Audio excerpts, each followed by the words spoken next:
نبی پاک صلی اللہ تعالی علیہ وسلم فرماتے سوموار اور جمعرات والے دن لوگوں کے اعمال اللہ کی بارگاہ میں پیش کیے جاتے ہیں۔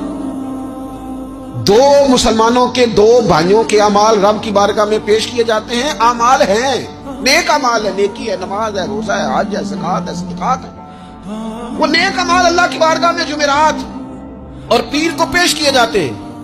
رب کریم فرماتے ٹھہر جو ذرا ان کے اعمال کو روک دو۔ یا اللہ کیوں؟ فرمائے اس لیے کہ ان کے آپس میں نا دلوں میں نفرت ہے، گھٹن ہے، عداوت ہے، ان کو ذرا مہلت دو، یہ پہلے صلح کر لیں پھر ان کے اعمال بھی قبول کر لیں۔ عداوتیں پالی ہوئی ہیں، اپنے دلوں کے اندر گھٹن پیدا کی ہوئی، اختلاف کہاں نہیں ہوتا لیکن نفرتیں پیدا کر لینا، کیا جرم کیا بھائی نے؟ کون سا کفر کر بیٹھے ہیں رشتہ دار؟ کون سی ایسی بات نکل گئی ہے جو زندگی کے ناطے توڑ کے بیٹھتے ہیں؟ رب کہتا ہے نہیں قبول ہو گیا ابھی اس کے اعمال، روک دو جب تک یہ آپس میں صلح نہ کر لے۔ اور میں اس لیے کہ ان کے